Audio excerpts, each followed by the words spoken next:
আজকের আমি বানাবো পটলের দোরমা। পটলের দোরমা বানানোর জন্যে আমার লাগবে পটল, পেঁয়াজ, আদা রসুন বাটা, চিংড়ি মাছ, টমেটো, নুন, লঙ্কা, হলুদ, জিরে, গরম মশলা। পটলগুলো আপনারা একটু বড় বড় দেখে নেবেন, নিয়ে পটলগুলো ভালো করে ধুয়ে নেবেন। ধুয়ে নিয়ে একটা ছোট চামচের সাহায্যে এইভাবে পটলের মুখটা কেটে নেবেন।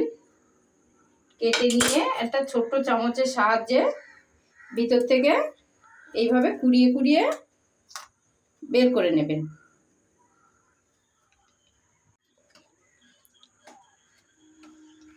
এইভাবে ছোট্ট একটা চামচের সাহায্যে পটলের ভিতরের গুলো বের করে নেবেন। এইভাবে দেখুন আমি একটা একটা করে সব বের করে নিয়েছি।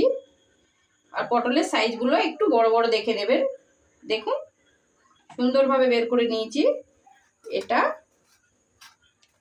পুরোটা বের করে নিতে হবে। এইভাবে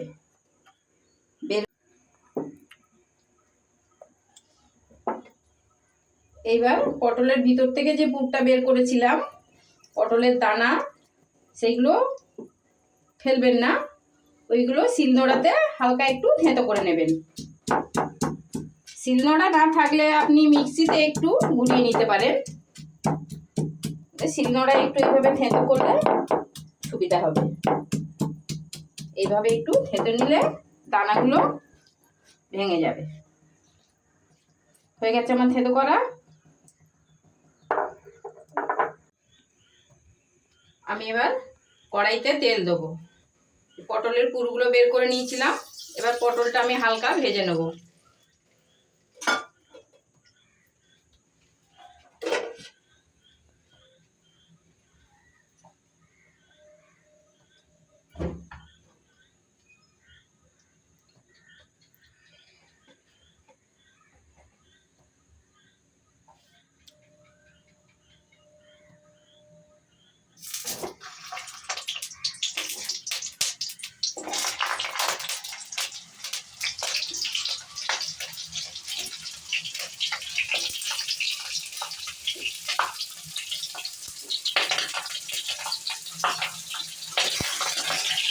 পটলটা এইভাবে হালকা করে ভেজে নেব।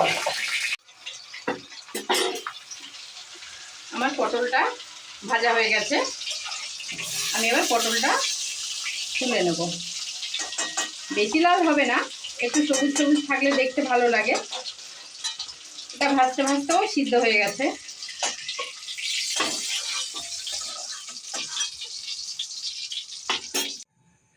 আমি পটল ভেজে তুলে নিয়েছি। পটল ভাজার তেলটা ছিল, এই তেলের মধ্যে এবার আমি পেঁয়াজটা দিয়ে দেবো।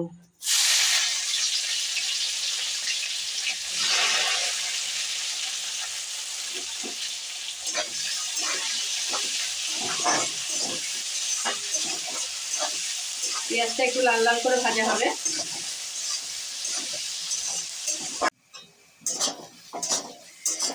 পেঁয়াজটা আমার লাল লাল করে ভাজা হয়ে গেছে। এবার আমি আদা রসুন যেটা বেটে রেখেছিলাম, আদা রসুন বাটা দেবো। আমি 6টা পটল নিয়েছিলাম, 2 চামচ আদা রসুনের পেস্ট দিলাম।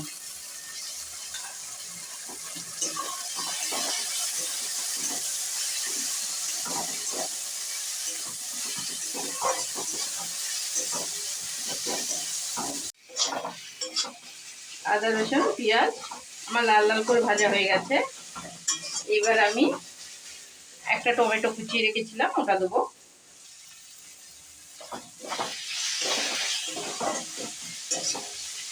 নুন দেবো।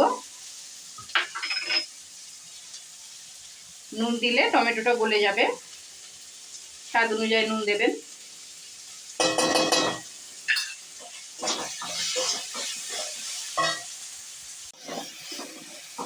আমার টমেটোটা গলে গেছে। এবার আমি হলুদ দেবো, লঙ্কার গুঁড়ো, জিরের গুঁড়ো, নুনটা আমি আগে দিয়েছি, আর নুন দেবো না।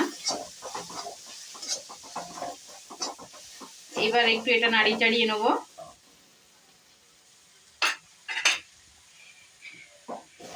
নাড়ি চাড়ি নিয়ে আমি চিংড়ি মাছটা দেবো। আপনাদেরকে তো আগে বলা হয়নি আমি পটলের দোরমা করছি। আপনারা তো অনেক রকম খেয়েছেন পটলের দোরমা, আমি চিংড়ি মাছ দিয়ে পটলের দোরমা করছি। চিংড়ি মাছটা আপনারা চাইলে আগে ভেজে নিতে পারেন, আমি মশলার সাথে একসাথে কষিয়ে নেব।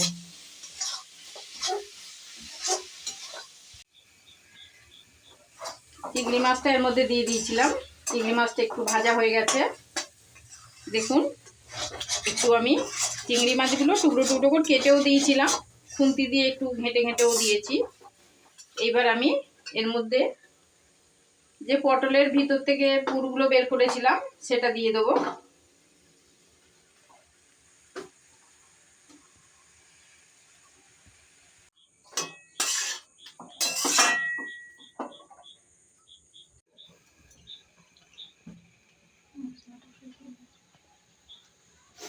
আমার মশলাটা ভাজা ভাজা হয়ে গেছে। এবার এর মধ্যে যে পুরটা চিংড়ি মাছ দেখুন লাল লাল ভাজা ভাজা হয়ে গেছে। এবার একটু আমি মিষ্টি দেবো।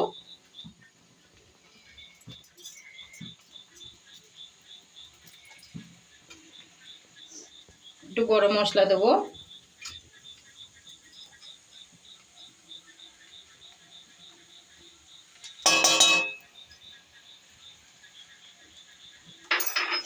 এবার নাড়িয়ে চাড়িয়ে নামিয়ে নেবো। আমি নামিয়ে নিয়ে পুরটা একটু ঠান্ডা হবে, আমি ততক্ষণ গ্রেভিটা বানিয়ে নেব। গ্রেভিটা বানানোর জন্যে আমি কড়াই বসিয়েছি। কড়াই গরম হয়ে গেছে, তেল দেবো।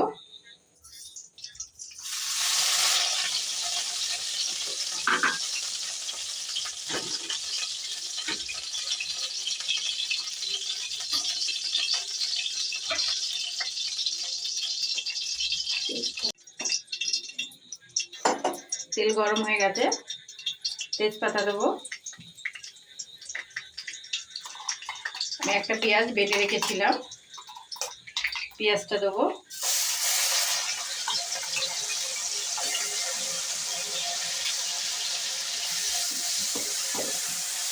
পেঁয়াজটা একটু লাল লাল করে ভাজা হবে।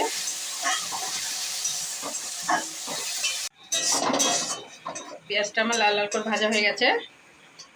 আদা রসুন বাটা দেবো।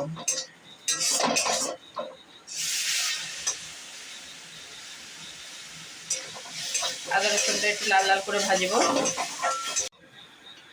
পেঁয়াজটা আমার লাল লাল করে ভাজা হয়ে গেছে, পেঁয়াজ আদা রসুন। এবার আমি একটা টমেটো বেটে রেখেছিলাম, টমেটোটা দেবো।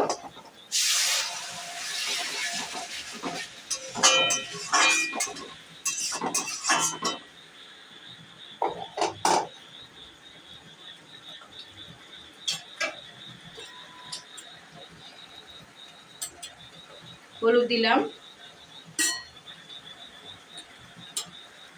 লঙ্কা গুঁড়ো, জিরে গুঁড়ো,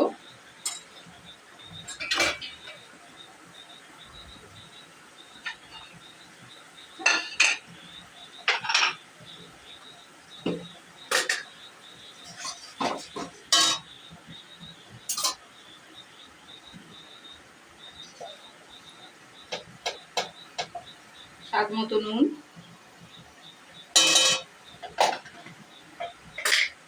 একটু মিষ্টি।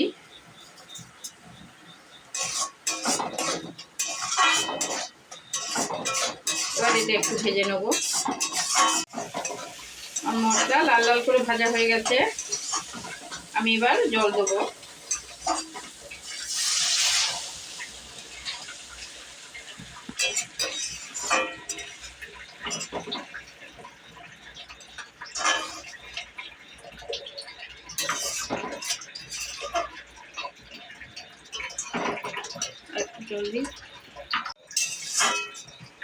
আর একটু জল দিলাম, আপনারা আন্দাজ মতন জল দিয়ে নেবেন। এবার এটা একটু ফুটবে,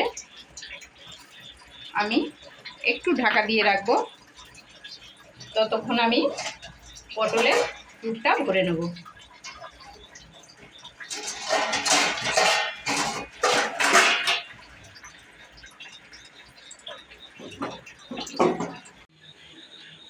পুরটা আপনারা এইভাবে পটলের ভিতরে ভরে নেবেন, আস্তে আস্তে করে আঙুলের সাহায্যে এইভাবে ভরে নেবেন।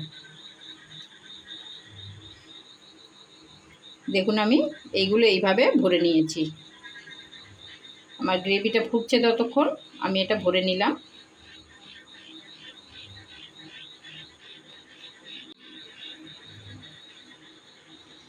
আমার ভরা হয়ে গেছে পটল। দেখুন এইভাবে একটা একটা করে আমি সব ভরে নিয়েছি।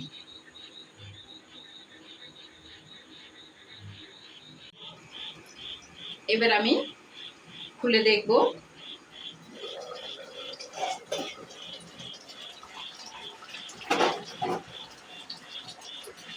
আমার পটল হয়ে গেছে, দেখুন কত সুন্দর দেখতে লাগছে। এবার আমার পটলের দোরমা রেডি হয়ে গেছে। আমি এবার নামাবো। একটু গরম মশলা দেবো,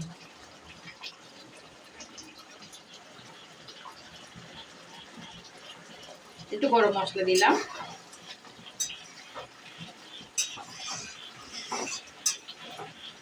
এবার আমি প্লেটে নামিয়ে দেখাবো। আমার পটলের দোরমা রেডি হয়ে গেছে, আমি প্লেটে দিচ্ছি। আপনারা খেয়ে বলুন কেমন হয়েছে। ভালো হলে লাইক কমেন্ট শেয়ার করবেন।